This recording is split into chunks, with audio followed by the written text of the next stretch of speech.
Hi, people. This is DJ. This is Ish. And this is Season season 3 3 of Pero Let Me Tell You.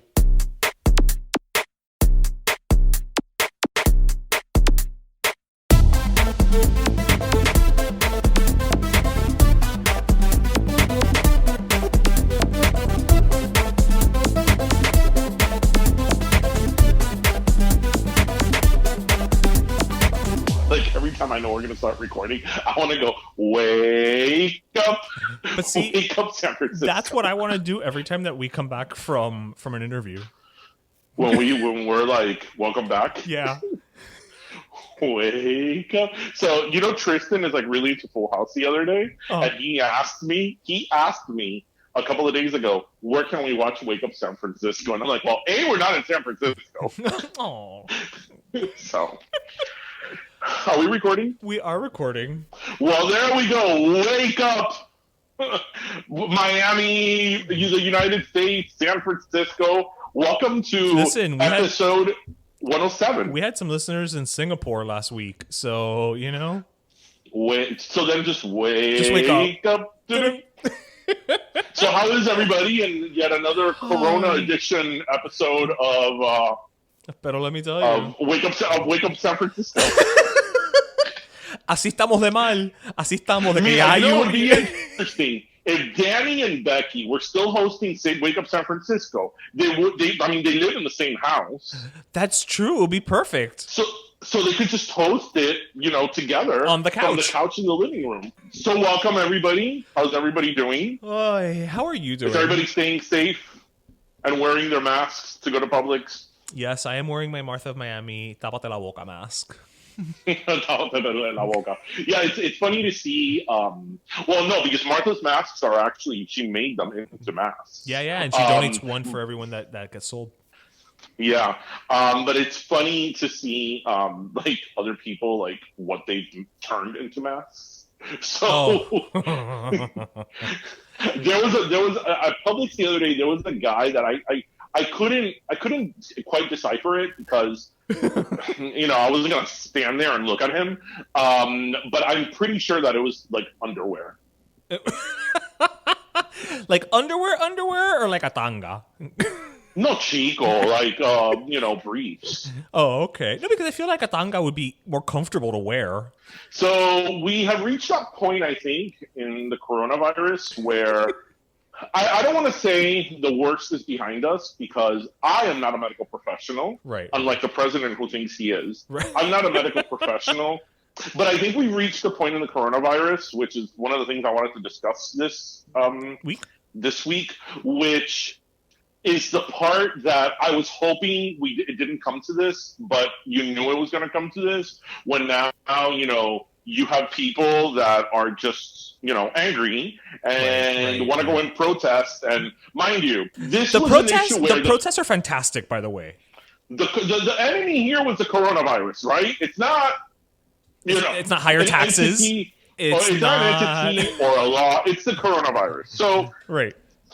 One of the things that when all this started going down, that I think I may have mentioned it on the show, or I may have mentioned it to you, it was that I thought, maybe the silver lining of this, because this is a tragedy. I mean, let's not forget that this is a tragedy, and I know that here, especially on our show, we try to make light of it and kind of. Right, but it is an illness. It is a virus. It is causing death. It is causing unemployment. It is. I mean, there's over 45,000 people in the U.S. have died. That's a staggering number.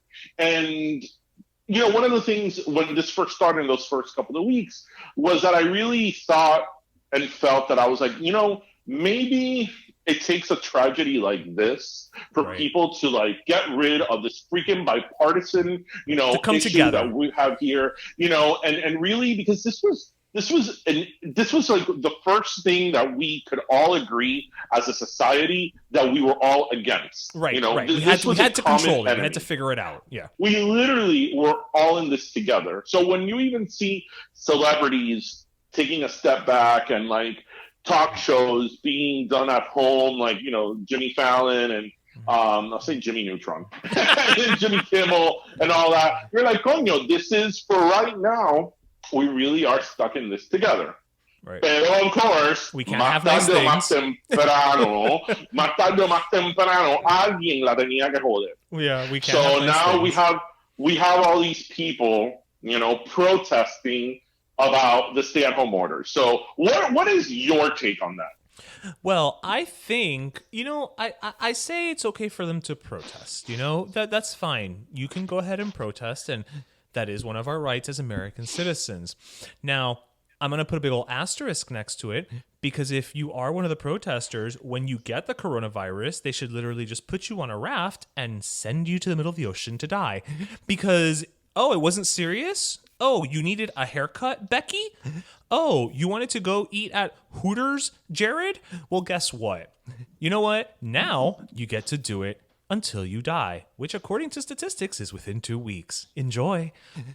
I have zero sympathy, for those people. It's like those pastors who it's like, no, ignore the orders, come to church. We need to come to church. You need to come to church. God needs you at church. And then they die. I don't really feel bad. I'm like Darwinism at its best, quite frankly. Oh my gosh. So that's the difference between you and I.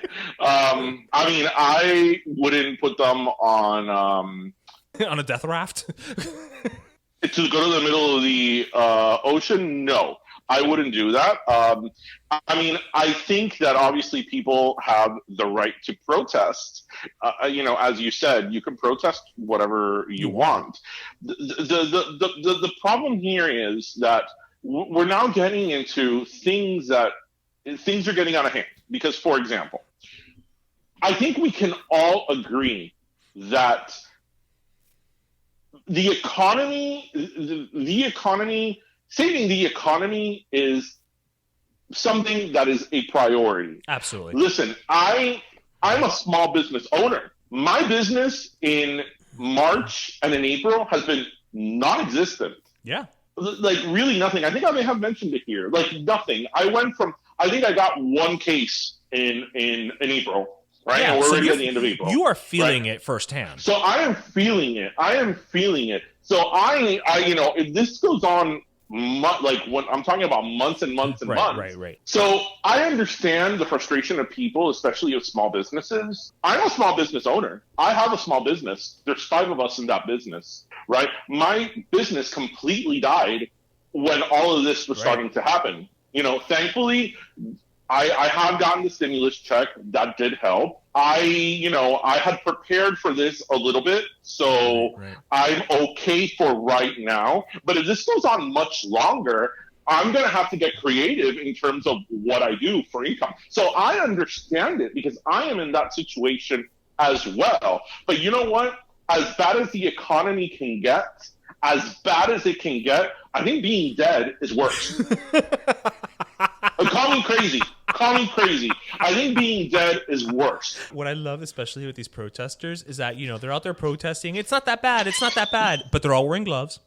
They're all wearing masks. They're all, some of them are, but some of them are not. Right, pero si tú, espérate. Si tú de verdad piensas que it's not that bad, you should be out there in, pasties and short shorts. I mean, bring it on, virus, What really bothers me, and again, people have the right to protest. People have the right to do whatever they want. Is that they're making this whole First Amendment argument that these are my rights, that, blah, blah, blah, blah, blah. First of all, under a national emergency, things, including the Bill of Rights, can be altered under a national emergency. For God's sake, the United States has a right to call martial law. Right? And if they were to call martial law, guess what? Your sacred Bill of Rights will not function the way they should function. Right. So that's it's like, first of all, know the law. If you really want to get to the nitty-gritty, we're not there yet in terms of martial law. That requires reading, which most protesters can't be bothered with. We're not there. But my whole thing with the people protesting, and look, I'll grant you this. A lot of people are really upset at Michigan, right? I read the rules in Michigan. Yeah, why is Michigan the center? They're super extreme. Like, you can't buy paint, you can't buy upholstery, stuff like that, which I'm not sure why the governor of Michigan put that on there. Mm-hmm. But for whatever reason, they thought that was for Michigan, it was important. So I understand people being upset, and I understand people questioning her. Like, hey, why can't we go buy we're stuck at home all day. Might as well remodel the house, right? Or paint the house, But you it's know true. what? You have the It's right true. to question Right. your leadership. And I don't think there's anything wrong with that. But when you go to the Capitol in Michigan, to Lansing, and you stand in front of there, a lot of people were not wearing masks. You stand in front of there together with obviously not respecting social distancing. There were people with guns. There were people with the Confederate flag. Why were there guns? Like, why were there guns? Were they going to shoot at microscopes? Because this turns into then another argument that it's like these are all pro-Trump people, that it's them against the world. And what I've never quite understood, it's like, your guy is in charge, your guy is the president. What are you so pissed off about? Like, but my biggest problem with these people, and again, I understand them because I am in the same boat as I am. You know what? I have a house, I have a family, I have people that I support. I understand them. Right. Nobody is shitting on that argument. But what really bothers me about those people protesting in that way is the fact that it's all about them. Right, it's about them, that they can't go out and they can't work, right, and they can't this, when they're completely omitting the fact that they can carry that disease, give it to somebody, and that person either gets sick or die. That is the problem. That is the part that boggles my mind. Because si tú me dices, bueno, it's the type of disease that, if you're negligent, you get it and you die. It's an STD. Like, in order for you to get it, you really, you have to take it a step further. Right. Pero this, just by breathing in the vicinity of someone, you can infect them. But no, it's about me, and my rights, and my First Amendment rights. And it's ridiculous. Now, I understand, though, but but again, it's your point is, it's not even, it's almost like not even becoming about that anymore, because it's no longer, como tú dices, if they would all go out and just be like, open the economy now, bueno, you know what, like it, hate it, agree, disagree, but that's, you can get behind, or you can have that discourse, but it turns into, because you're a bleeding heart liberal. It's like, no, because I don't want people to die. Chico, you give this a couple of more weeks. You give this a couple of more weeks, ahorita está ocupado Obama. What I find fascinating, aside from the fact that they haven't blamed it on Obama yet, is how there's all these other just crazy ass rumors. Like, did you know that 5G causes the coronavirus? Oh yeah? Yeah. 5G. Oh, well, thankfully, Miami is not one of the biggest hotspots for 5G. I know, but I will say, I mean, if I'm gonna get the coronavirus, I do want to get it at lightning fast speeds like 5G. Right? I don't want to. Let me ask you something. Getting it forever. Do you get it faster when you're on Verizon or T-Mobile? It depends. Because there's only 2 5G carriers now. Yeah, it depends on the hub. It depends on the antenna you're nearest. Yes. Oh, okay. Sure. Because I think that T-Mobile's 5G is not as fast, but it's more consistent than Verizon's. Yeah. So maybe in T-Mobile's you'll get it quicker, but get the illness not as bad. And I mean, that's the most ridiculous thing in the world. Like, how is anybody arguing that?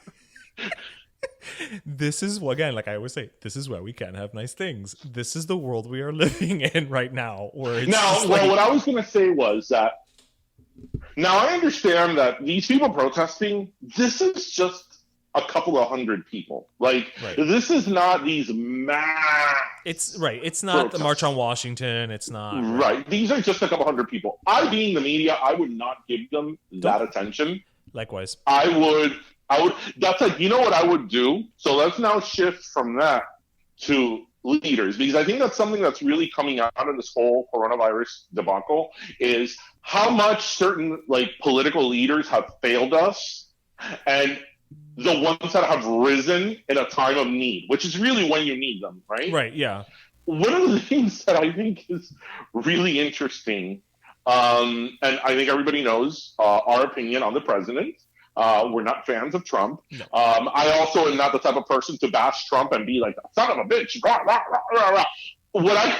If it wouldn't be such a tragic situation, it would be hilarious. It would be hilarious, because my thing with him As much as I don't like him, and as much as he's proven time and time again to be completely incompetent of doing the right thing, maybe it's just that I'm an optimist person. I always have hope that somehow he's going to rise to the occasion. This will be that right. This will be that thing. This will be right. Even though I don't like the man and I want him out of office and I don't like him, I'm always like hopeful. I'm like, you know what? But ultimately, it's our country. Now, it's our collective country. Because you know what? I'm of the opinion that as much as I may dislike a president, I don't ultimately want the president to fail, because a president failing can be the country failing. Exactly. Right? I subscribe in large part to that logic, unless, the president wants to pass some type of laws that I'm like, no. Right. But, there's a part of me that was like, please do this the right way. But of course, why would he ever do anything the right way? So what I found really interesting, which, happened last week, but now with this whole coronavirus thing, it's like every day things change, is last week when he declared himself a sovereign, like a king Trump, I have the power to do whatever I want under, I'm the president of the United States. I have he was one hair short from saying, I have unlimited power. Actually, wait, I think he did say that. I have all the power in the world, right? And then, because the man doesn't know anything about the Constitution. Let me ask you something, now that you bring that up, because I'm of two minds with this. Do you think he says that because he genuinely believes that, or do you think he says it because at this point in the presidency, and this point in the game, shall we say, he understands that the more ludicrous sounding the things that he says, the quicker it's going to get spread, and the quicker it's either going to rile up his fan base or rile up his opposition and keep him in the media, keep him in the public eye, keep him in the conversation, which ultimately I think is, as I've said before, I don't think Trump is good. I don't think Trump is evil. I think Trump just cares about Trump. And whatever is going to benefit Trump is what Trump does. So I sometimes wonder if he says these types of things. He may not, he's not a constitutional scholar. Like, fair enough. Like, he's not. Okay, fine. But I wonder if sometimes he says these outrageous, outlandish things because he knows people are going to grab it, run with it. Okay, I'm going to give you a little bit of an example. George Bush, George W. Bush was not known to be a bright guy. Yeah, he had aw shucks, kind of. But George Bush, for better or for worse, knew that. And George Bush, like all presidents, because Obama, for example, was a constitutional scholar, right? Mm-hmm. But you don't have to be a constitutional scholar when you're a president to have a staff that advises you. Right. So when you go on to address the nation or address the what world, to avoid, and you are prepared, you have your script, you have your speech. That man, Trump, goes into that room and just starts talking. And whenever they start asking him, he starts answering. Whether it's wrong, whether it's a lie, whether it's not accurate, whether it's unconstitutional, it doesn't really matter. He's just going to talk. So that's why the other day, yes, obviously as president of the United States, you have a large amount of power, but you don't have unlimited power, and you certainly don't have unlimited powers over the states. That's why that is called federalism. Right. Little term that you should know if you are the president of the United States, right? And the federal government does not have complete control over the states. It's always been that way. It's in the Constitution. Now, I understand that he doesn't know the Constitution, and somebody who would be more humble than him, maybe like a George W. Bush, but maybe somebody like him would. Well, but George W. Bush wasn't. I mean, he was just dumb. You know what I mean? Like, and we've had many quote unquote dumb presidents. I've said it before. I think George W. Bush, you may disagree with his presidency and he did a bunch of mistakes, but I never thought that he was like a bad person. I just thought that he was very ill-advised. He had challenges that, at that point, no other president had, with 9/11 and terrorism being a reality. And Katrina in the United States, and all that stuff. Yeah. So I just think he was very ill-advised and he made a lot of bad decisions. But ultimately, I thought George Bush wanted what was best for the country, whatever in his mind that was. Whereas I don't believe that from Trump. As you said, I think Trump wants what's best for him. He's been talking about the ratings of these press briefings and conferences every day. He talks about ratings. Like, are you serious? Like, there's people dying. This pandemic has gotten out of control, and you're talking about ratings? So back to what I was saying. He goes on there and he just declares himself a monarch. Mark Trump, and then the next day, obviously when he left that room, in front of the reporter, everything, todo mundo se encendió. Somebody pulled him aside and be like, hey, listen, by the way, what you said was wrong. You need to recant. And then the next day, he pretty much goes out there and says, no, the states can do what they want. The states need to determine what they want to do. And then so that was like Monday he says he's King Trump. On Tuesday he says no, that the states are the ones who need to determine a plan on what they're going to do and all that. And then on Wednesday he tweets, which this is I think one of the worst things he's ever done: liberate Michigan, liberate Wisconsin, liberate Minnesota. Yeah. What are those? Those are fighting words. Those are the most. But again, it's sad. It's sad that this man has so little self-confidence in himself that he needs to constantly seek the validation of people. Now that we're talking about leaders, I want to talk about another catastrophic leader. The one from Vegas.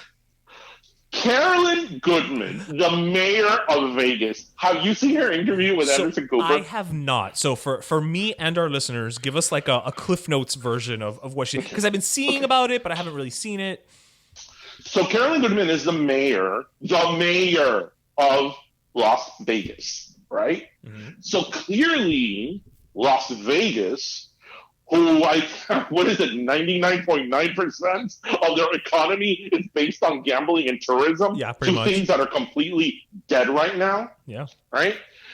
Her city is hurting, obviously. And she I think Las Vegas is losing, I forget the number, but I think it's like 8 million. I don't know if it's 2 million or 8 million, but millions gambling taxes per day. So we don't need to go on in terms of how much they're hurting. Absolutely. Right? So she is totally for the strip opening up again, right? So Anderson Cooper was like, so how do you practice social distancing in a casino? She's like, I don't know. I don't go to the casinos. And he's like, okay, so what are you going to tell like restaurants and, and establishments that open? What rules are you going to put in place? And she's like, any restaurant or any boutique or any business that opens, it's their problem determining how they're going to restrict people. That's not my job. That's not my problem. And it's like, excuse me. I'm like, excuse me. No, wait. That is literally your job. Your job as mayor is the welfare of the constituents of your city. No, that is literally your job. That's like the top of the job description, darling. Carolyn Goodman. And you know what I think is really interesting about her? Although she's a very classy older woman. She's 81 years old. Oh, wow. So she would be one of the people that's most susceptible, to this. That's true. Yes. And Anderson Cooper was like, what? Because he was not, he maybe was expecting doublespeak. Or like, but not that. A spin, but not like, I shouldn't need to tell them what to do. It's up to them to do. It's not my job to do that. But you're the mayor.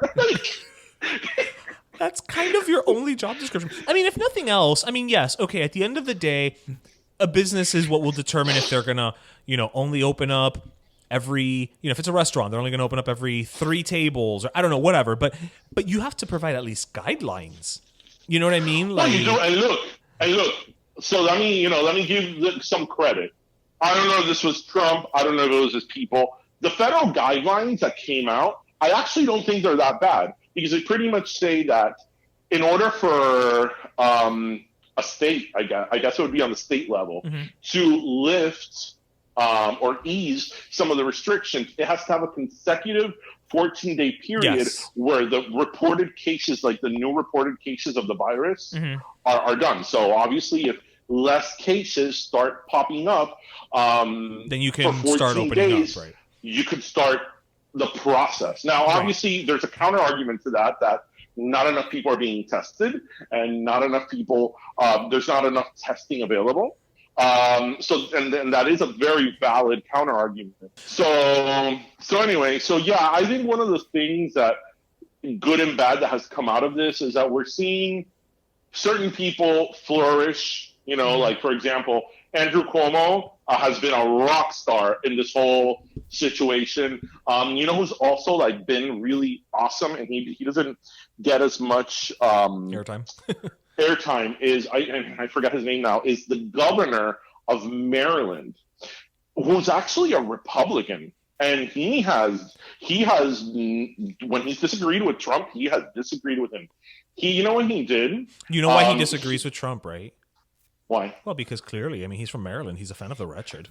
Of the wretched. From Baltimore, Maryland. All of our lives, that's been our favorite episode of The Cosby Show, and it finally becomes a meme. We have to post that on our Instagram. We should. His wife actually is from South Korea. And South Korea actually has been one of the few countries that like nipped this in the butt. Yeah, they were efficient as hell. Negotiated with her, her helping, deal with South Korea where they bought or they're supplying them with like 600,000 or 700,000 testing kits. Oh wow! Right, because Trump in one of these briefings, Trump called him out because he had been critical, the governor of Maryland, of the testing procedures, and Trump was like, "Oh, I don't know why he doesn't, what his problem is, because look at Maryland," and he puts the map of Maryland. Look how many testing laboratories they have in Maryland. Look at all these laboratories. Look at all these labs.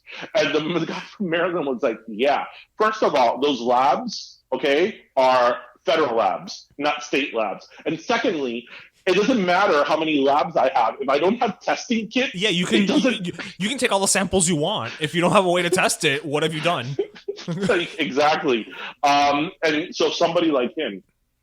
So the reason I bring that up is because obviously, in this situation, we've seen also some organizations and some people, some things be extremely greedy.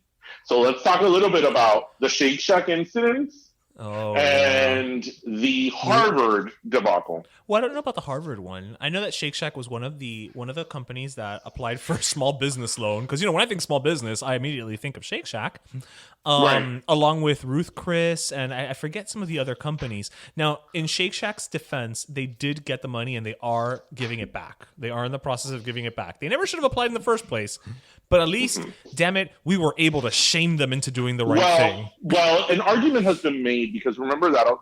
So that's the payment protection plan, which is for businesses, small businesses, to get a loan or money from the government, to make so payroll they can continue and things like that. Pay their clients. Their employees, was to be handled by banks, right? So when a bank gives a loan for millions and millions of dollars, their fees are obviously going to be higher. Than if, like, for example, if I were to get that plan for my office, I don't need $10 million. I need maybe, let's say I'm making up the number, $30,000. Yeah. You know what I mean? Yeah. So the fees for me would not be anywhere near like a $20 or $10 million loan. So an argument, some people have been saying that banks prioritize these bigger businesses because banks were given this money and they were left to their own devices, basically. Right. And, you could never trust the bank. And as we know from 2008 and 2009, so they gave these loans. Ruth Chris got $20 million. I mean, criminy. And it's just not Ruth Chris. It's like Ruth Chris. Like, it's a chain of restaurants. It's the portfolio. But Shake Shack, especially got a $10 million loan, and the company had a profit, I think, in the first quarter of $75 million. So, con qué cara tú vas a coger ese dinero? Right. When there are people who are literally trying to keep their lights on. Right. Why don't people go and protest that?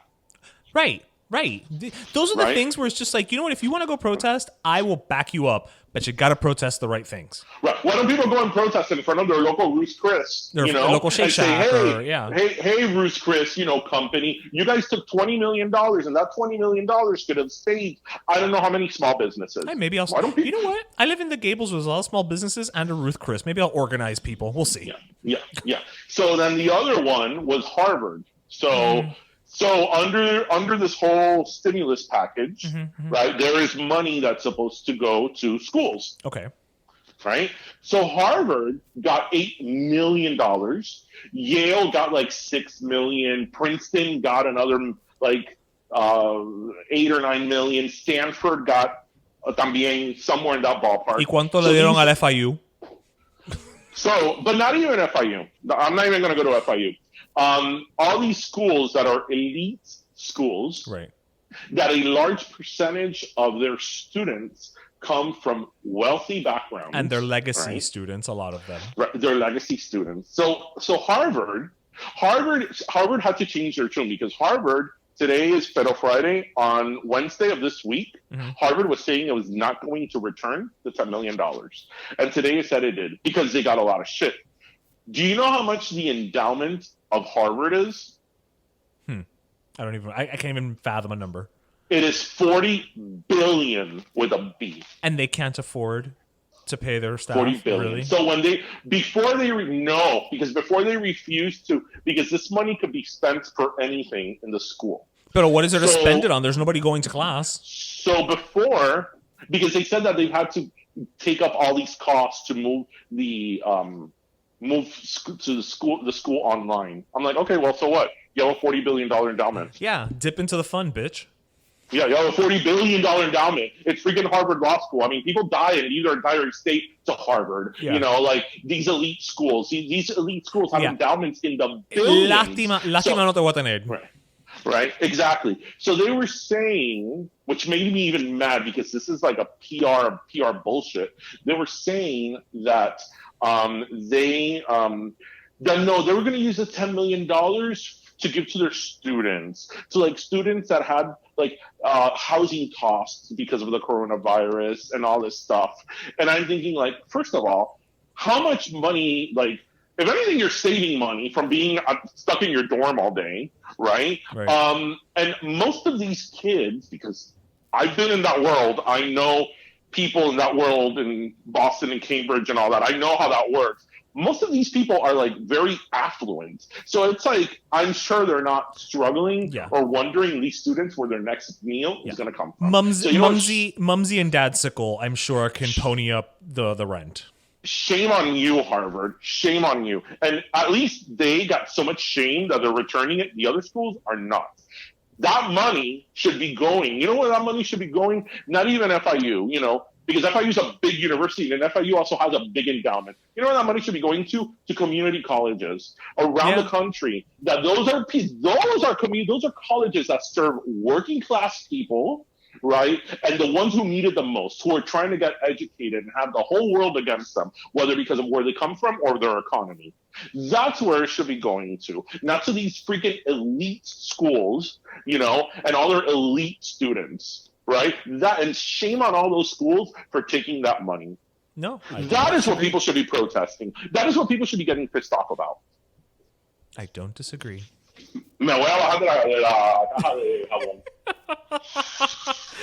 Oh Lord! But you know what? I mean, all this horribleness and all these things to get upset about are and again, because we're home, for the most part, we have all this time to watch the news and see the news and all that. But I like to think that we've also had time to maybe explore and discover new content. And I think a big part of that is due to content creators online finding new ways to just kind of keep it coming and keep us entertained. And as loyal listeners of ours will know, one of our favorite content creators online is Jenny Lorenzo. Now, for those if you've been listening to us from day one, and I hope Jenny listens to this part. Jenny So when we started the podcast, there was a short list of people that we want, and it was people from all walks of life, from like celebrities to influencers. And Jenny Lorenzo was, I think, either in the top 3 or top 5 of our list. She was like at the very top of our list because we, not only because she's very popular and her character of Abuela is spot on and everybody loves, but because she's a Cuban girl from Miami. She's us. But she is the epitome, of like that Miami hustle that she went to LA, and you know what? She created her own content, and she played by kind of her own rules. So that's why we were always very drawn to her. Like we need to have her on the show. But it's a blessing and a curse because all these wonderful things that she does also make her incredibly busy. So I was about to tell her when we interviewed her, I'm like, Chica, I think it's going to be easier to get Obama on the show than get you. Because she's out there. I mean, she's out there. She's not, she's playing around. Absolute definition of hustle. So this week, now we finally got her. And so we've got our interview with Jenny Lorenzo coming up right after a word from our sponsor. Hola, mi gente. It's Ish. As you know, Mother's Day is just around the corner, and you also know just how hard it is to shop for your mom or abuela. I mean, they never need anything. Nunca. But CanvasPeople.com has the perfect solution. The one thing mommy and abuela love is your smiling face. So why not take that pic from last year's Noche Buena and turn it into a work of art?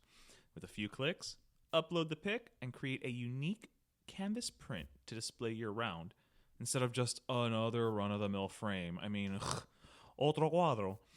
And if you visit CanvasPeople.com now and use promo code PERO, you'll get an 11 by 14 canvas free of charge.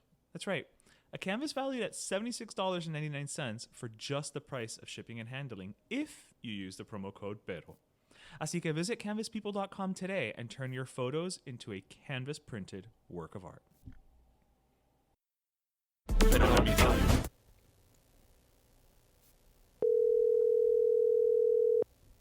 And welcome back, everybody. Now, I know we've had some fantastic guests on the show, and we love all our guests. But I have to say that this guest is, when we first started doing this podcast, she was like maybe top 3, top 4 of the people who were like... She was definitely in our short list. Yeah, our short list of like, we need to get her on the show. But of course, once we introduce her, you will know that this is probably one of the busiest women alive today. She is the definition of the Miami hustle. Without further ado, guys, we have Miss Jenny Lorenzo on the show. Jenny, thank you so much. Finally, girl. But let me tell you. What's up, everybody? Live from my couch. So, Jenny, let me tell you something, Jenny. I don't think we've had a guest that we've had to hustle more to get than you, because we really wanted you to be on the show because, you're really epitome of what we want to, what we do and what we like to showcase. And I'm like, we pulled every contact we can to get you. But it's hard to get you when you're ruling the world, It's so... No, that makes me sound way more important than what I am. No, pero... No. Espérate, it's not about making you sound important. It's about saying la verdad, which is that you are a you're a one-woman army. Oye, you write, you produce, you act, you direct, you write. I mean, like, and on top of that, you work with you have like paid partnerships and paid sponsorships. You are a one-woman industry, and that is damn right. We're gonna commend you for that. Yeah, of course. Thank you. So, Jenny, like we do with all of our guests, for those, well, everybody knows you, but for all intents and purposes, for those who don't, tell us a little bit about you and how you grew up and what inspired you to do what you're doing now. So, I'm like, how far do I go back? I feel like Sophia from the Golden Girls. Picture it, Sicily. Picture Hialeah, 1987. Actually, I was born in 86. Pero, so I was, born and raised in Miami, lived there most of my life. I've only been living in LA for about a little over 5 years. And so, and that's funny in and of itself because a lot of people who watch my videos, they think that I still live in Miami. Trick ya! Can't imagine why. I try my best to make like my videos look very Miami so that it doesn't, throw people off. But so yeah, it's hard not to come up with comedy and comedic situations when you're from Miami. Y'all know it is just one of the craziest cities. And out here, in LA and Hollywood, I'm always telling people, yo, why are we not telling stories about Miami? And I get it, like there have been, but we're not freaking burn notice. So Yeah. I'm so or tired Dexter. of la pizzeria y los guns yeah, like Dexter, tú sabes. It's always like a murder CSI, tú sabes, or like a telenovela. All these women look the same. And I'm like, okay, like that's it's not really Miami, but okay. Like, it's a little small portion of Miami. It's not even the full thing. So yeah, bro, like, raised in a, small middle class Cuban family. I say small because it's actually reality. I have a very small Cuban family. And now wait, small right? small by I don't have that many Cuban. cousins. Okay, I was gonna say small by Cuban standards, or actually By small. Cuban standards, Okay. yeah. Okay. I only have 4 first cousins. That's total. wow. Okay, yeah, for Cuban that is Wow. very small. That is very small. I know.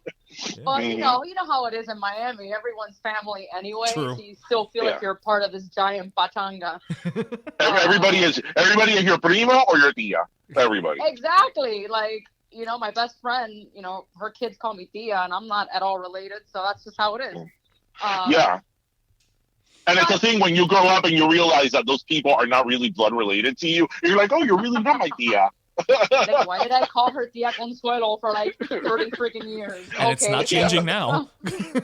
My whole life is exactly. But no, yeah, like I was mainly raised, by my maternal grandparents and obviously my parents. So if I wasn't with my parents, I was with my mom's parents. Mm-hmm. And we had, I was born in Hialeah and then raised in Westchester, and that's where I stayed the rest of my life. That's where I went to school. Where'd you go to school? So my whole life was right across Bird Bowl.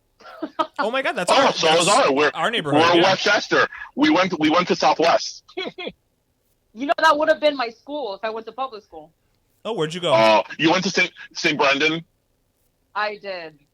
Okay. And, like a good Catholic Miami girl. Sí, tú sabes, bless my mom. She wanted my sister and I to have a private school education, and it's funny because when I say private, especially out here, right? I tell people, I went to private school. Everyone assumes that I'm Coral Gables rich, and I'm like, no, mi vida. We were not that family. My mom, my parents struggled a lot to put us in, like basically every penny they made went into school. Right. That's it. So it was kind of an odd struggle going to private school with actual rich people. Right. Right. See, so I was bullied a lot, but by I feel the like rich girls. But St. Brendan had a good mix, though, right? I mean, of the haves and the have-nots. It did. St. Brendan was definitely, and again, great education there, but it wasn't like a Carrollton, tú sabes. Right. So it was a school that was a private school that was definitely more affordable, for sure. Yeah. Compared to other private schools. So yeah, there was definitely a mix of like kids like me, pero también super, super rich. Yeah. That they had like a yacht and they would go to La Regala or whatever the hell that's called. I don't know. Oh, and Columbus Day, yeah. Yeah. Columbus, oh God. So Jenny, one of the things about you is that in terms of like videos and the contents out there on YouTube, you were definitely in the group of like one of the first. How did you start off with these videos, even before we get into the abuela segment, which that's my favorite? But like, how did you start off with these videos? Were you inspired by other people? How did you start in that medium? So since I was a kid, I was already acting since I was 5 years old. Anybody who follows you has seen those videos. You were adorable, by the way. I thank you. I had to rely on my comedy because I was phased out when I was a kid. No, you were not. Shut up. You were cute. Listen, mira, por favor. Okay. No empiece. I was. Well, no, you didn't see my puberty photos. Maybe as a kid, I was. Okay. But you gotta like, okay, let me build a personality here because if not, they jodía. So I love comedy since I was very little. That's all I wanted to do was like just do theater, and it was almost like I just liked playing different characters, even then when I didn't know exactly why. You know what I mean? You start just liking shit, right? And then you grow up and you look back and you're like, oh damn, I've been into this for a long time. And I don't know what it is because no one else in my family is an actor. So I have, my mom raised me watching a lot of like Nick at Night, I Love Lucy, the Caro Burnett Show, Mama's Family, Vicki Lawrence. So I would assume, obviously, my hero was Pee-wee back when I was a kid. But it's funny. I'm like, you stay with your Sesame Street. Yo me quedo con Pee-wee. But it's funny you mentioned Caro Burnett because I was actually just watching Caro Burnett show last night, and there is shades of that, that character work in what you do. Yeah, yes. very much so. It definitely comes through. I mean, and hell, if we're going to talk influences, you could do a lot worse than Caro Burnett.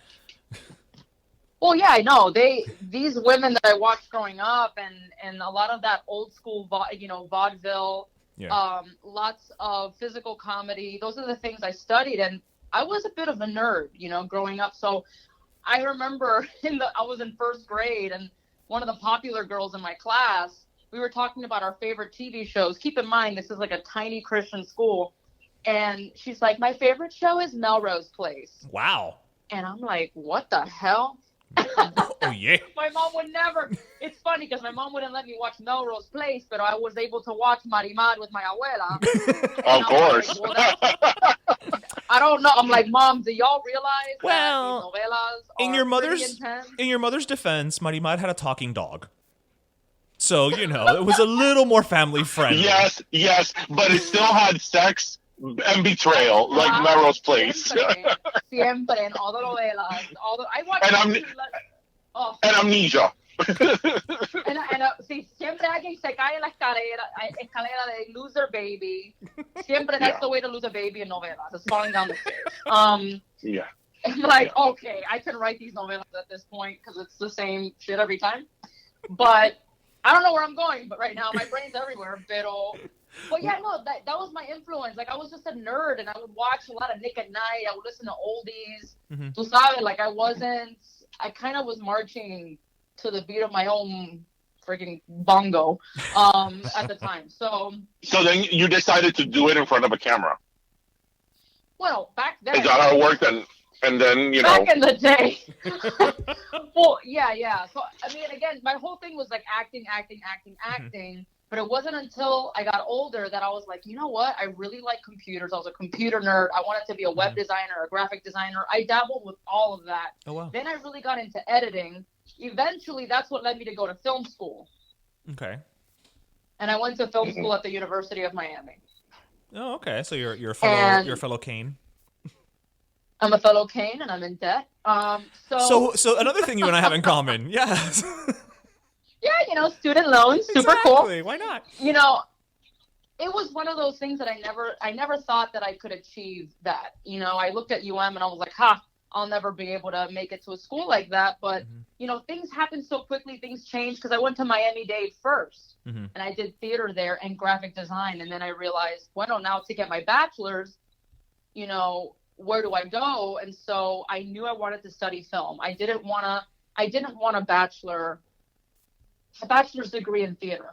And so it was honestly one of the best decisions I ever made, because I learned a lot in film school. I made a lot of, long-lasting friendships. In fact, one of my best friends is from film school. And they all live here. They all live in LA. My other friend, Ernie, he's one of my DPs who shoots some of my sketches, and he and I met in film school. Oh, great. And so that's where all the sketches started coming. That's where I learned pretty much everything that it takes to be a one-man band and do everything on your own. And then I started a YouTube channel right after I graduated from film school. Right.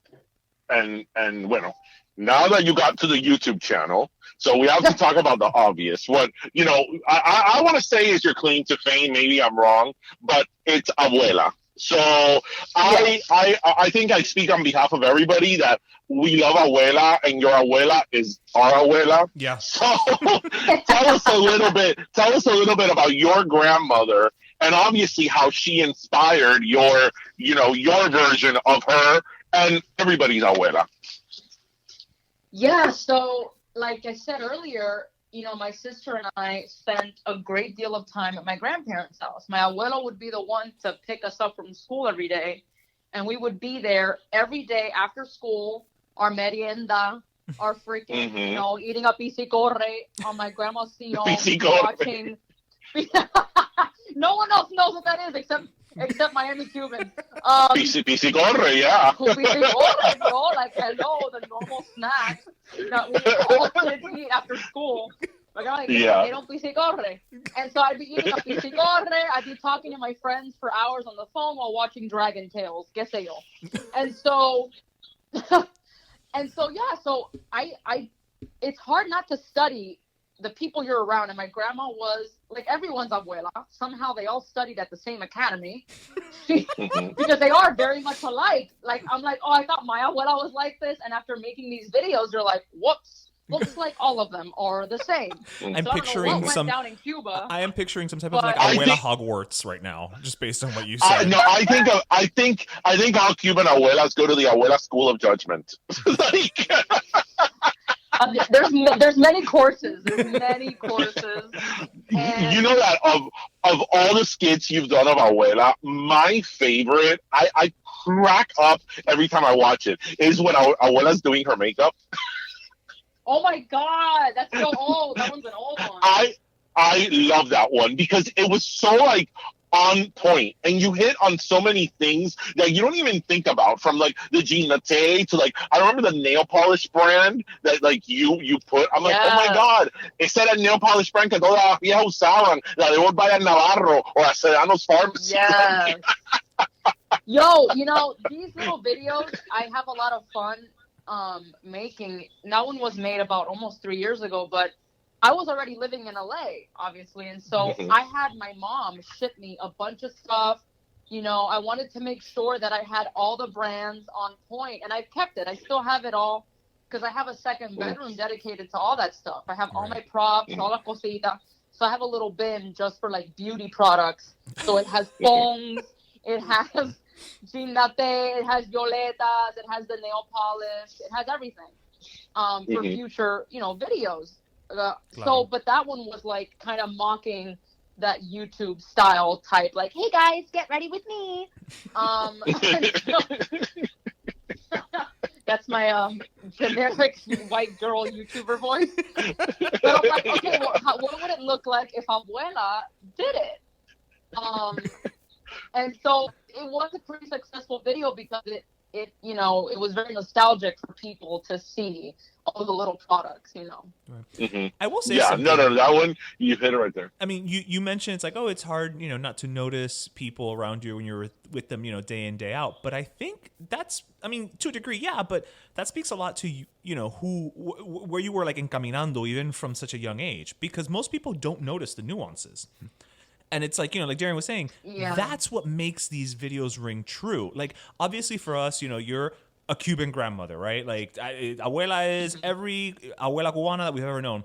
But I'm sure that you get that same reaction from other, Hispanic ethnicities, where it's just like, oh my God, it's just like my Abuela from Colombia, just like my Abuela from Argentina, just like my Abuela. So, like, it's interesting, the nuances translates a lot, and you were able to pick up on that. Yeah, which is honestly a relief for me because, you write what you know, you tell stories about your own experiences, and you don't know if people are going to relate. Mm-hmm. And so the fact that she is more of a universal character, despite how Cuban she is, speaks volumes. And I think that's why it's so important. And I can't express this enough when I, go to meetings out here and I discuss this with people in the industry, that you need to be as authentic as possible and be all about those details, because without those details, it's all lost, in my opinion. You're right. I didn't want to just be a generic Latina grandma. I'm going to be as specific as I can. And strangely, people relate more. You know what I mean? Yeah, no, I get it. I always say, if you try to be all things to all people, then you're nothing to nobody. You know, and that's what happens with a lot of shows when they try to represent Latinos. I mean, again, the whole Miami thing, it's often misrepresented in media, or it's like the same tiki-tiki over and over again, right? Yeah. Again, the Dexter, the Burn Notice, and it's like, when are we going to be able to tell the more nitty-gritty story, you know, like the Calle Ocho stories, the Hialeah stories, the Westchester stories, towns that people never heard of in Miami because all they think about is South Beach. Right. And so the more specific you are, you're actually doing a service to your audience, whether they are specifically Cuban or not. Because at the end of the day, it's about relationships. It's about, oh, well, that's how my Italian grandma is. That's my Greek family. I related to my big fat Greek wedding. And oh my God, that was part of the success. They might as well be Cuban. Yeah. I was like, the only difference when we saw that, Ish and I saw it together when it came out in the theater. I'm like, the only thing we've been doing everything together for the last 30 years, Jenny. I was like, instead of the goat, we will have a lechon, obviamente. You know, but everything else in the movie was like spot on to like a Cuban family, you know, entrometido and all that. Yeah. And that's what it's about, you know? Well, Abuela has become quite the icon. I know, it's intense. Yeah. God, I never thought this would happen. I mean, I don't know how far back you guys have been following me, but Abuela started off very strangely, and then she's lived on multiple platforms. She lived on BuzzFeed, she lived on Me Too, and now she's finally on my channel. So she's kind of like been everywhere. ¿Quién lo hubiera dicho? And it's been a bit of an evolution. We've been following you since that time, and I know, you know, your grandmother has passed, but like it's like si esa señora would have known that, you know, she inspired like a YouTube or like social media, like, you know, again, icon, that she was gonna be everybody's abuela, you know, like I was thinking like, man, that's quite the thing. Because she got to see a little bit of it. Like, she was still alive when I was at BuzzFeed, and I had just started Pero Like. So she passed away like soon after the launch of Pero Like. Oh, okay. And so, but that means for like the past year and a half, I had been making abuela videos. Right. So she had seen them. Now, let me ask you a question. Yeah. Did she ever, because like all Cuban abuelas, did she ever look at it and say, pero eso no soy yo no hago eso. Eso yo no lo hago. Like was she a little in denial, even though we know that, you know, it was true? No, she strangely laughed. Like she just laughed at it. Beautiful. I think she agreed. My grandfather was the one who was like, no, eso no es tú. But I think that was like, I think I'm actually confusing memories, because I think he was just talking about one specific video. But overall, the interesting thing about my family, and I don't mean to knock other, you know, Latino families or Cuban families, but I've seen it, right? Where if you are in a Latino household, or just Latino in general, and you want to get into the arts, it's usually frowned upon. Yeah. Oh my God, yes, of course. Yeah. You know, the immigrant experience, or like, I didn't come from Cuba to America for you to dress in wigs and, tú sabes, joder, doing nothing, you know? But I don't know what it was about my family. They were just like, yes, be a star. And my grandma would always be like, ay, la artista. Tú eres una artista. Like, that's all she would say. And this was back when I worked at, like, Univision as, like, a QC editor for telenovelas. Right. That was my last job before I moved to LA. And she was like, ay, tuviste Don Francisco. Ay, la cuatro. And she was like, she would tell everyone that I worked at Univision. And I was, like, she was proud. The one doing the little commercials. Yeah, she was very proud. Like, they were even proud when I was, like, the Nesquik bunny. Like, every little hustle I had. But she was always super into it. My abuelo was an artist in Cuba. Oh, that's probably why. That helps. Yeah, that helps. Yeah, he was an artist, but, you know, how it is, he had to, you know, he never pursued it. He had to, like, paint houses and do whatever he But wants he- to do. But he probably understood it because, as you said, that's something that, like, with Cuban families especially, like, no, tú tienes que estudiar business administration, doctor, abogado, pero no, actor. Yeah, they were like totally. My mom, my dad, everyone was just like, my mom would go to all my school plays.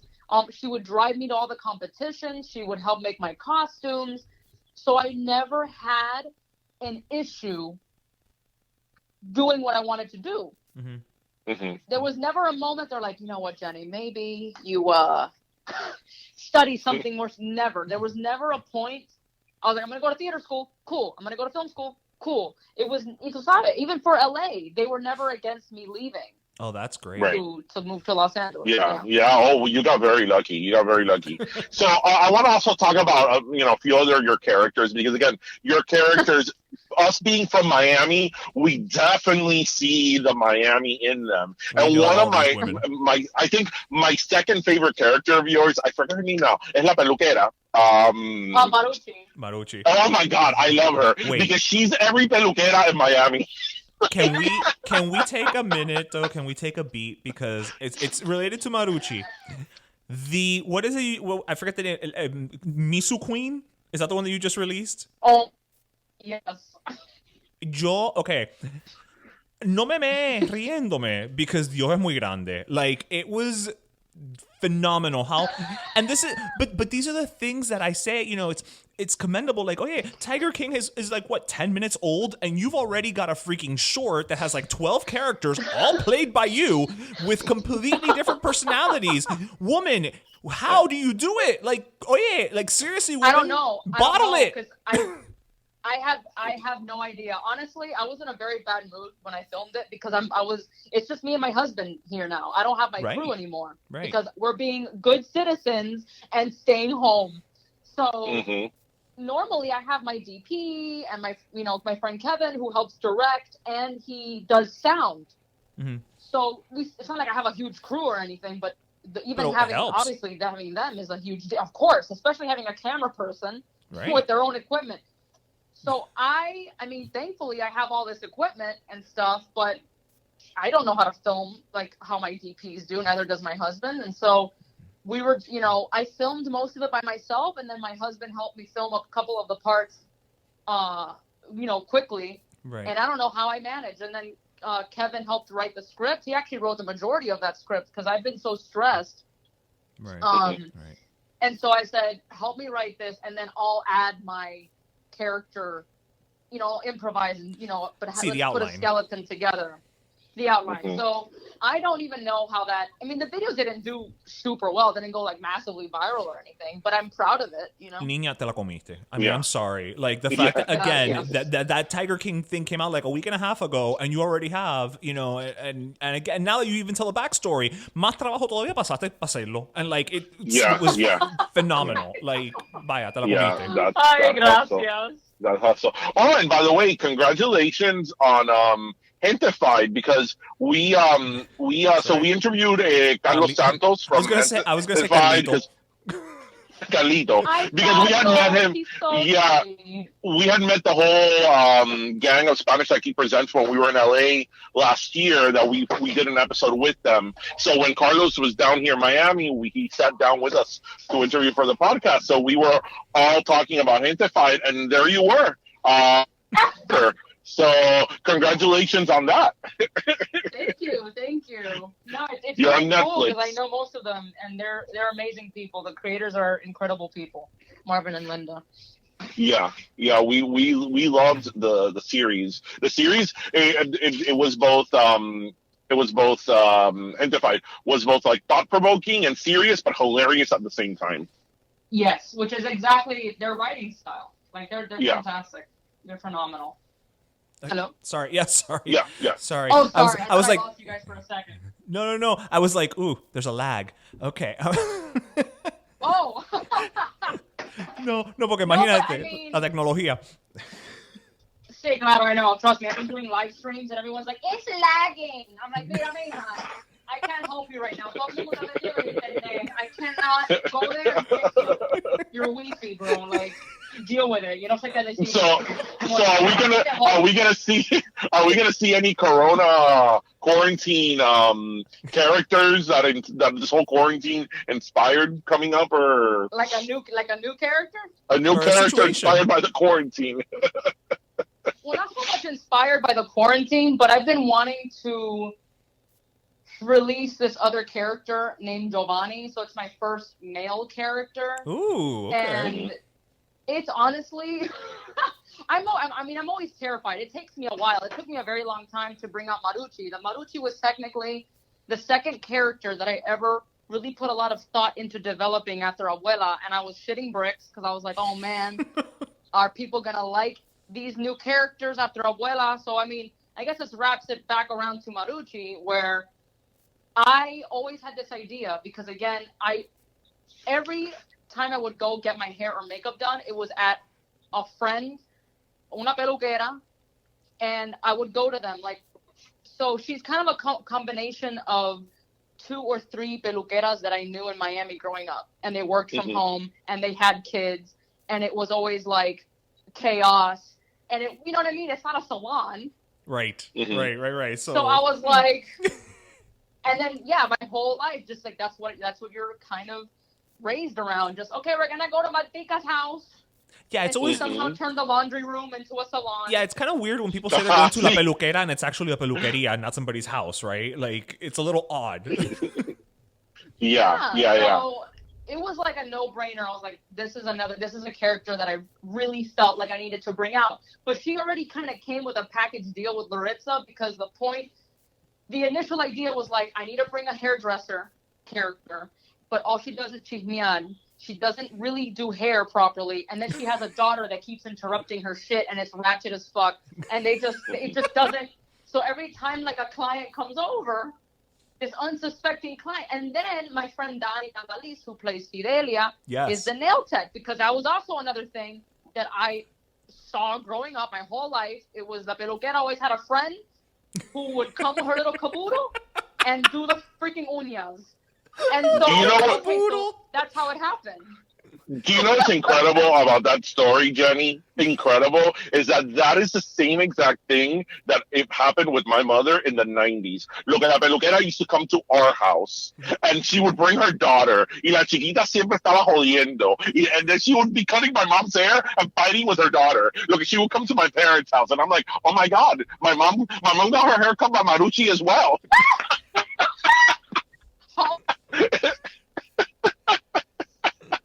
In the 90s.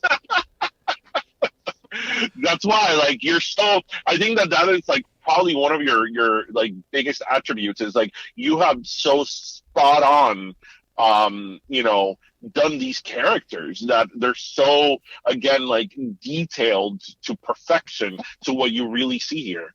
And that's quite the feat. I was thinking about this earlier on how I've been not scared, but when it comes to going live, right? Because I've been doing a lot more live streams lately because of the quarantine. And I'm like, not that I'm not a likable person, but more so that I don't feel like I ever really fit in Miami when I lived there. Mm-hmm. And so it's really interesting to me that so many people now watch my videos. Obviously, specifically people in Miami who really relate and are like, damn, she nailed it. This is true Miami.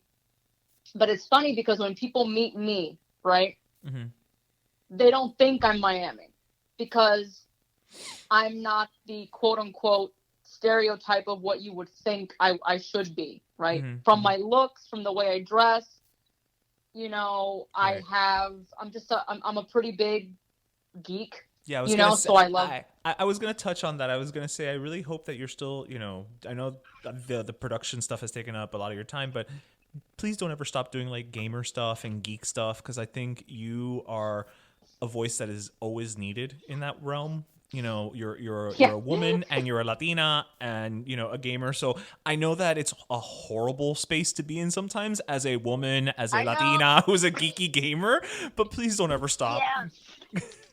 No, I always even in my videos, I try to incorporate, sometimes the characters will throw out Harry Potter references. I just can't help myself, you know, or I'll do those videos that you've seen, like if Beetlejuice was Latino, I've done Jurassic Park, Harry Potter, like full on Latino nerd culture crossover videos. And those videos tend to be really fulfilling for me. And also my writing partner and my co-director, Kevin, he's also from Miami. He's Venezuelan Colombian. Okay. And he's like a huge nerd too. He's like a huge, especially like his thing is Back to the Future. Okay. So he's part of all of these like Back to the Future groups and stuff. So we are just hardcore. You know, I love Disney, toda mierda, and it's something that I don't feel is often talked about when it comes to the culture. It's just like the culture's the culture, but it's like, well, why can't I mix both of these things? But that's the reason why I didn't feel like I fit in when I lived in Miami. I was always kind of like the odd one out. It wasn't until I went to college, right? When I went to theater school and film school, that's when I started finding people who were like me. Right. And I was like, oh, okay, I'm not. But I struggled a lot, you know, growing up. Even through high school, I struggled a lot because I just wasn't. I don't know. I wasn't into a lot of the same things a lot of Miami girls were. And is that when you were also known as J-Lo? Yeah. Well, here's the funny part, right? Because again, I'm like a weird hybrid. When people say, which one of your characters are you most like? I'm like, I am an even mixture of Jocelyn, Laritza, and Michi. Jocelyn's goth, and she doesn't speak Spanish, and she's very dark. She has dark humor. And that's me. Like for crying out loud, my husband and I got married on Halloween. Which, by the way, that was a beautiful wedding. I loved the whole look of it all. It was super, super pretty. Oh, thank you. I was like, I'm not gonna have a tacky Halloween wedding, bro. So I need to make sure this looks classy but scary. Although I love the moment that you threw on like the leather jacket, like you were reincarnating Tiffany from Child's Play. Okay, I'm just. All right. And it was also, it was, thank you for that. So, I mean, that is me. Like, that's a part of who I am. And then in terms of Laritza's is really colorful, loud, Cubanaza, but she's not fully Miami if you really look at her. She sounds super Miami, but she's like Lisa Frank, you know, glitter time, Disney. So she's not fully... like, I'm going to go clubbing and like, no, she's not that kind of girl. Right. And so it's nice that I'm able to create these characters that I'm like, well, let's see what happens because this is based on me and my experiences, but it's not necessarily, bro, like super freaking Miami 305. Like, that's not... majority of my characters really aren't like that. But the thing is, but they are 305. That's the beauty of it, is that because you're pulling from your own experiences, like you are 305, whatever that means. Thank you. You know what I mean? And exactly. Whatever that means, exactly. And I appreciate that because that's what I want. I want to be able to say to the world, there are Latina goths. There are moms out there like Marucci who don't cook. Because even though Marucci is very Miami Hialeah, but the interesting thing about her is that she doesn't like to cook. Right. And she lets her daughter talk shit to her because they talk shit to each other. And what you see a lot of times online is just the Latina mom is just one kind of way and that's it. She likes to cook. She likes to clean. If you talk back to her, you're going to get smacked by the chancla. Right. And I'm like, yes, there are moms like that. And you know, some of my characters kind of have those, you know, features like Flor and Abuela. But then I'm like, no, I want to have una chufa. When I'm like a mom who's like Marucci, he's like, yo no sé cocinar, porque tú sabes, make your mac and cheese y pa' carajo. And those moms exist too. Not every Latina knows how to cook. I don't know how to damn cook. My husband is like the better cook, you know? And so I'm like, I'm trying to show that we're diverse, even though these are like outlandish characters, of course, you know, but they all come from a good place, except Tia Gloria. She can go to hell. ¿Cuál es Tia Gloria? ¿Cuál es Gloria? Espérate. Tia Gloria's the blonde. Oh, she's the one. Coral Gables. The Coral Gables one. Okay, yes. Yeah. The very, no offense to Coral Gables. Listen. I live in Coral Gables. I won't take any offense. I'm going to speak on behalf of the whole city. We won't take offense. Yeah, yeah, like I know plenty of wonderful people from Coral Gables, but she's like those really like presumida, like te quiere hacerla muy muy, and her daughter's the goth. That's what's funny about the whole thing. So she's, you know, she always lies about how good she has it, but in reality, her life's kind of a mess. And I'm gonna give y'all a sneak peek of something I'm trying to do. So she has a son, okay? Oh. And I've left Easter eggs here and there. She doesn't just have Just Laney as a kid. She has a son who's older and who's gay. And so I'm trying because my friend I'm kind of torn between two of my actor friends right now who are incredible, but I want to do it right. Right. Because that was my fear with bringing out the goth character. I'm like, I don't want to insult the goth community because this is a part of me too. I don't want people to think I'm just making a caricature. Right. You got to toe that line. Right. Exactly. So I want it to be that he also can't stand his mom because she's such a judgmental woman. So he's studying away in college, but I want there to be an episode where the audience finally meets him. Right. And it doesn't even have to be about his, you know, queerness. It's just him. Like, right. He just happens to be gay, and let's see what happens. Like, how is he going to interact with her now? Right. Because I don't have any queer characters yet in my true. universe, and I want to do that. Yes. Mm-hmm. Yeah, and see her Coral Gable, you know, orgullo, how she's gonna handle that. Exactly. That's awesome. There's so many ways that could go. There's so many ways it can go, and I'm of the mentality when it comes to comedy, because again, I watched all the old school stuff. But if you watch All in the Family, even Que Pasa USA, there were so many episodes like Pepe being like a homophobic dad. Right. You know, he didn't like it when his son Joe had a gay friend. Right, when Joe went to heaven. Yeah. You know, he was exactly, and he was strict with Carmencita about her virginity, but then he wanted Joe to lose his. They touched upon a lot of like really intense topics, but they did it in a way that didn't feel preachy, and they allowed the characters to be flawed. So Pepe was a homophobic machista. If you think about it, he didn't it. He didn't want his wife to work. Yeah. You know. And so, but in the streets, loved him at the same time. The what? Yeah, in the streets. I work in the streets. In the streets. But that's how you know what I'm saying? Like, my abuela character is not, if I am able to bring her to TV, which is my biggest goal, or like bring these characters to television, is we need to allow them to be flawed. Like Michael Scott in The Office. That guy, oh my God. He was like an HR nightmare, you know? But we still liked him. He was still charming, but the audience is able to laugh at how ignorant he is. Let me ask you a question. You know? Since you... Well, go ahead, Darren. Go ahead. No, I was going to say, and I think that what you're saying is especially important nowadays, that people, you know, we have this whole thing that people now are so like sensitive about things and get so easily offended without like seeing the bottom line of it, that it's like, it's supposed to be a joke. This person is supposed to be, you know, like this. So that would be like great if like you're able to hit upon that, especially now. Yeah, it's not easy. I've done it here and there. Like one of this video that, I'm sorry, hold on a second. This thing fell out of my ear. One of the videos that did really well for me was one called When Abuela Meets La Novia.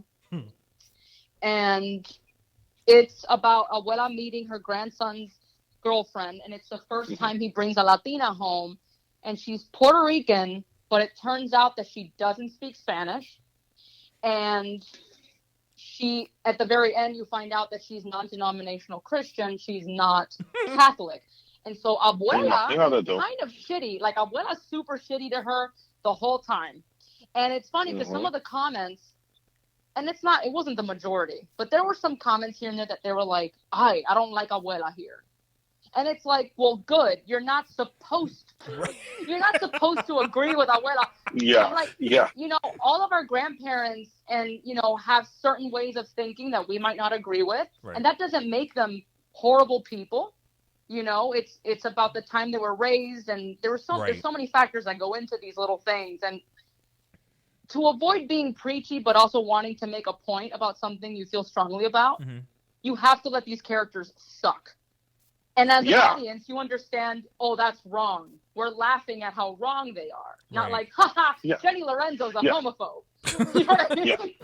Which everybody knows you are, Jenny. Sorry. Character. Yeah, totally. Yeah. No, but it's never mind the fact that like 90% of my friends are gay. So, but yeah, like, you know, and I'm like, well, this representation needs to happen, and so I'm trying to work that into my little universe. No, and I love that. You know, I love that because I feel like a lot of times when you have, you know, a Latino character, a black character, a gay character, or, you know, whatever the you know, the minority character is or whatever, if they are not, it's almost like if they're anything less than pristine all the time, people kind of say like, oh, but why does the, you know, X character have to be the bitch or the dumb one or the whatever? It's like, well, because sometimes we are, like, you know what I mean? So we come in all shades, you know? So I can appreciate you saying like, listen, we're not all, you know, just going to be the guiding, shining northern star all the time. You know? Nobody's one-dimensional. Yeah. Yeah, nobody's one-dimensional, and it's okay to show. And that's what, you know, what's great about TV is that you see characters change over time.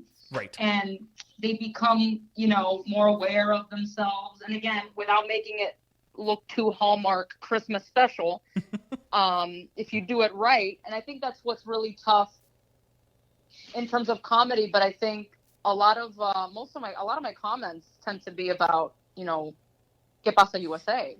And it's interesting because I spoke to the creator of the show a couple years ago, Luis Santero, and he was just like, you know, the reason why I was able to get away with how authentic the show was is because it was a PBS show. It was meant to be educational for Cubans coming to Miami. And he's like, I didn't have Hollywood breathing down my neck telling me, oh, can you make it like, you know, less Cuban? Can you maybe not make it so Spanglish? Exactly. And it's like, well, that needs to change. I'm starting to see the movement, you know, again, gente is a great example. I'm like, screw that shit. That's why subtitles are there. Yeah. You know, Parasite won a bunch of Oscars, and he was like, read the subtitles, you dumbasses. You know, you're missing out on some good shit. And I'm like, I'm not, the day that I have a show, there's going to be Spanglish, and there's probably going to be a character or two that speaks only Spanish. Bueno, Jane the Virgin. Yeah. Jane the Virgin. La Abuela only spoke Spanish. And now we spoke about it this week, the show that premiered on ABC. Oh, yes, The Baker and the Beauty. The Baker and the Beauty. There was straight up Spanglish there. I mean, no apologies. And that's like, major network television in prime time. So, we spoke about that show in our last episode and how, I was afraid they were going to get the Miami Cuban thing totally off. But they had somebody do their research. In terms of like the little details, we were just a little bit critical. I don't know if you saw it, but we're a little bit critical, but in good fun of like the location of things on the show. Like the bakery was supposed to be in Little Havana, but it was clearly in like South Beach because it was like Art Deco on the outside. Did you know that they moved the Cameo Theater to Little Havana according to that show? Because literally the Cameo Theater is like a block away in the establishing shot from the bakery. I don't know why. Like, I wanted to be on time to watch that premiere, and I didn't get a chance. So I'm definitely going to check it out. Honestly, it's well done, I have to say. I think it just comes down to... No. Yeah, just from the trailer, it looked really good. There is a Cuban actor in it. You know, it's pretty dope. And I like the premise and everything, so I just need to give it a shot.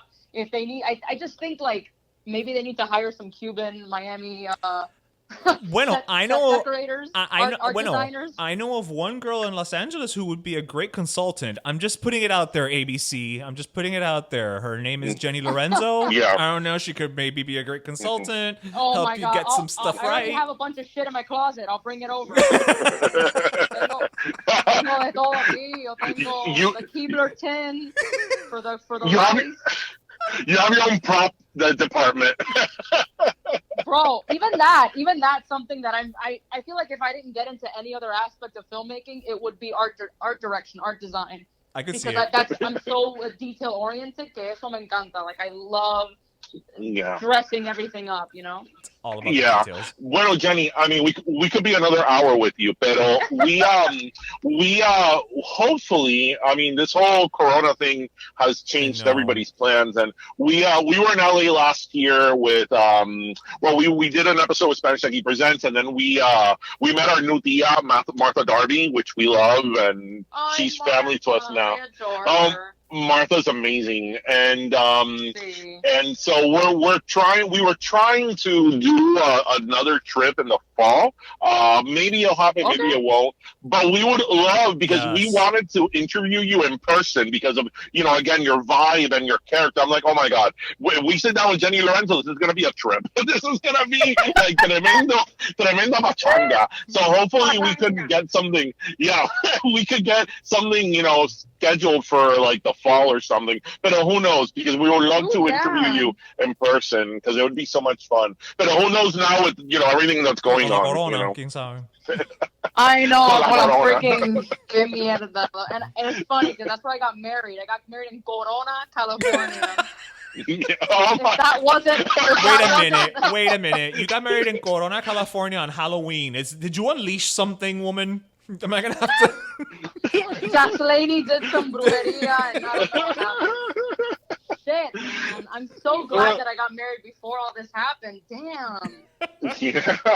So, like my mom, La Pobre, bought like a $98 plane ticket to come visit me in June. I'm like, oh mom, that is not gonna happen, my friend. Bueno, you don't know. No. We'll light a candle. We'll light a candle to all the saints and see what happens. Oh my God, yeah. But no, I mean, whenever you guys do make it out here, for sure. That'd be hilarious. That'd be so much fun. So, even if it's just thank you so much. Yeah. Even if it's just for a drink or, you know, a hang. Listen, we already ate we already ate at 4 different Portos. So if there's a fifth, we can go to that one. I mean, it's just, you know. Well, there's a Portos right by me because I'm in Burbank. So we probably went to that one because it was when we were down in Burbank. Burbank was the first one we went to. That's the smaller one, right? Which we thought was Burbank is their smallest store. But it's the first store we went to. And when we saw, we're like, oh my God, this is the biggest bakery we've ever seen. And then we went to the one in, the one by now, yes. And then we went to the one in West Covina. Yes. That's like the size of a BJ's. You legit like Portos hopping. Oh my God. Yeah, we did. The hell? We did. You need to go to Floridita Cuban restaurant because I know the owner. They're pretty dope people. Okay. Bueno, then you know what? Well, you'll take us. You'll take us. If you're available, we'll make it a thing. I'll take you. Y te invitamos. Yeah, we have plans. Right. Tenemos planes. So awesome, man. This was a fun conversation. Thank you. No, you're awesome. Jenny, and finally, we scratched Jenny off the list. Como te dije, Jenny was like in our top 5 list of people we wanted to have when we first started, and finally we got Jenny. That means a lot, you guys. Yes. Seriously, bro. And I will say it was worth the wait. And you know what? Honestly, my only regret with this interview is like Darren was saying, that we had to do it over the phone. You know, like that's the only regret. Pero with that said, you know what, girl? I know we're gonna reach out and talk to you again at some point, and you have an open invitation to stop by whenever you want. Hey everybody, Ish here. Mira, with all this sheltering in place, let's face it, things are about to get peludo y medio. And I'm not just talking about the hair on your head. Enter Manscaped, the best in below-the-belt electric trimmers, and basically making sure your crotch doesn't look like a rainforest. Listen, I was once like you guys. I was absolutely terrified of using an electric trimmer on the boys. I mean, I can hear you all saying it now, pero tú estás loco pa' carajo. There's no way I'm putting something that sharp, that close to my junk. But listen, they took 18 months to perfect the greatest ball trimmer ever created, the just-released Lawnmower 3.0. And I can tell you from personal experience, that bad boy works without leaving your nutsack looking like an extra of the Texas Chainsaw Massacre. Manscaped's Lawnmower 3.0 trimmer even has an LED light, which allows you to see, the forest for the trees. And you know what's even better than painlessly keeping your huevos neat and trim without having cuts and bumps all over them? How about getting 20% off and free shipping if you use code PERO at manscaped.com? Así mismo. Use code PERO and get 20% off your order and free shipping from manscaped.com. Dale, order today. Trust me, your balls will thank you. And we're back. See, this is where I always want to put the doo-doo. Wake up, San Francisco. Well, but after hearing Jenny Lorenzo, nobody falls asleep. No, I mean many things, but asleep it is not. You know, she. Oh my god, that woman has so much energy. Like I kind of want to like put her in like a Red Bull can. You know, it's just. I really hope. I mean, nobody knows what's going to happen tomorrow. You know, next week. I really hope that if we do part 2 of our Pero Let Me Tell You not goes west. Not if, when we do. Whether it's this year or next year, but next year's so far away. But if we are able to do it in the fall, like we did last year of our California-based episodes, our West Coast-based content, that we're able to like pin her down and like be able to interview her in person, because her energy is so good that I just think like the three of us like having a chat in person will, like, if this was funny, that will be like freaking off the rocker. So I mean, I'm so happy that even by phone we were finally able to get there. It only took a pandemic. Yeah, like we should be proud of ourselves, because I'll never forget when you told me I'm gonna try to get Juan Pablo de Pachi, and I'm like, I'm fine. Juan Pablo de Pachi, like he's a busy guy. Like, he's got stuff to do with the stars. I'm like, I don't know. I think that's reaching. And we got one. Not only did we get him, like, the hustle is real. Nobody's gonna give you anything. You gotta get out there and work for it. You know what? You know how they say to put things in the universe? Yep. We put Jenny out of the universe, and we got her. We put Juan Pablo, and we got her. So I told you who I really want to get. So let's put it out in the universe. Gina Torres. And we did it at the same time almost. So Gina, if you're listening, or if anybody who knows Gina is listening, feel free to to hook us up, and we'll make something happen. You know how people use that word now today? Oh, so and so slays. Yeah. If you want to talk about slay, you talk about Gina Torres and Jessica Pearson. Like. Anyway, absolutely. So all this slaying has made us really thirsty. Yes, so it's time for our last soda, and I think you've got it this week, right? Yes, our last soda. So, as you guys know, ever since this whole crazy pandemic thing started, we've been kind of giving joint sodas to kind of give a shout out to people, companies that are doing great things. Oh, and by the way, guys, to our listeners, the response has been great on people sending us workers like on the front lines and essential workers. So keep them coming. I mean, we're going to keep posting them, but if you have people you want us to recognize on our page for being out there, whether they're a nurse, a doctor, a pharmacist, an EMT worker, a firefighter, a police, somebody who's even started like a charity. Or an initiative, things like that, People that are putting their neck out on the lines during the whole coronavirus thing, let us know, send us their info and their picture, and we'll be more than happy to post it. But who I want to give the last Coke to today, I'm very actually excited because I freaking love them, as you probably have heard in 7 episodes. I want to give my last soda to Publix.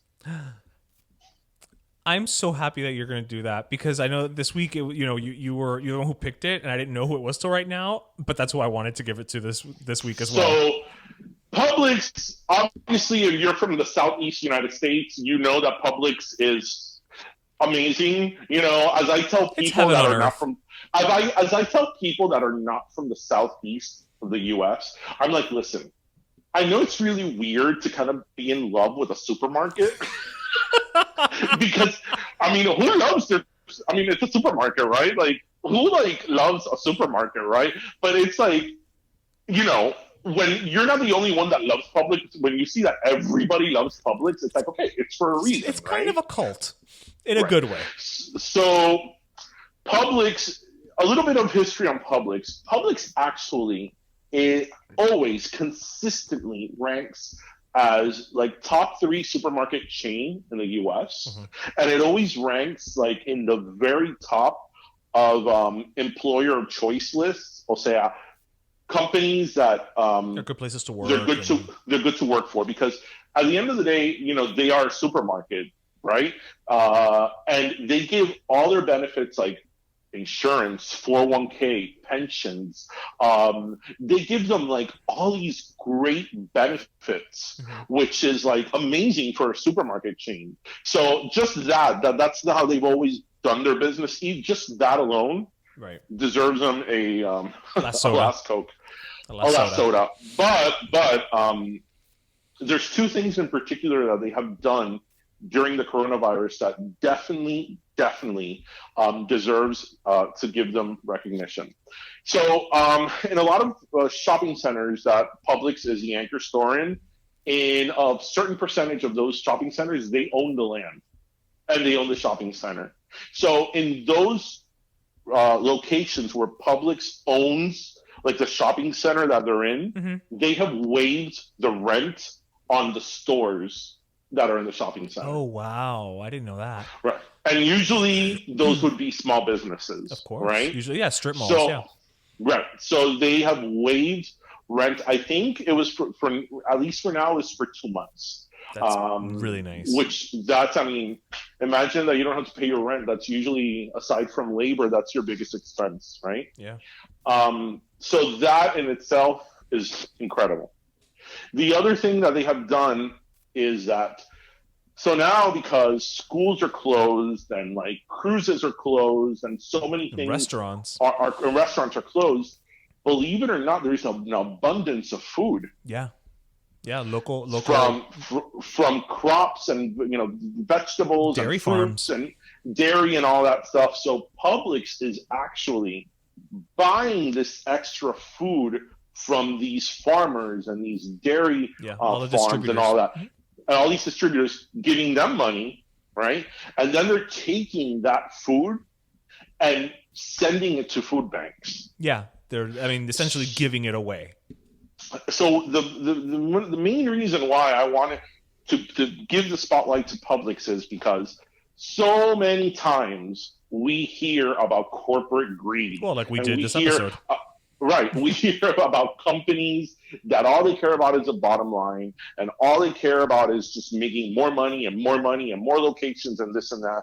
And here you have a company that is a very big company, because Publix is a very big and powerful supermarket chain, but somehow they have stayed involved in the community and done what's right to the community and their workers. So Publix, you get our last soda. Yes, absolutely well deserved. See, I didn't know about the first part. I did know about the second, and that's why I was like, "Oh, I would hope if I hope that's the reason he's giving it to him." Again, what more can be said? I mean, at the end of the day, there's a reason to what you said earlier. There's a reason that we extol the values and virtues and the love of Publix, and then they go around and they do stuff like this, which only goes to prove it a little more. So, so, they are absolutely wonderful, so kudos. And they kick ass as a supermarket. It's true. Kudos to them. So, anyway, that was episode 107, another coronavirus in the books. Episode in the books. So we hope everybody listened, laughed, and learned. And again, especially during this time, thank you for staying with us. We hope that we could provide some type of entertainment and, laughter in this grim situation we're all in. Yep. So, again, thank you for sticking with us, for listening to us. And things will get back to normal eventually. Yeah. And we hope you grab your pastelito, your croqueta, and your jupinilla. And thank you very much. That was episode 107. Yeah, stay safe, mi gente. Bye. Happy Friday. Pero Let Me Tell You is co-hosted by Darian Borges and Ismaeliano, produced by Ismaeliano, and our theme, Pero Let Me Tell You Freestyle, is composed by Michael Angelo Lomlaplex, the official gay guy. And don't forget to subscribe and leave us a review on iTunes.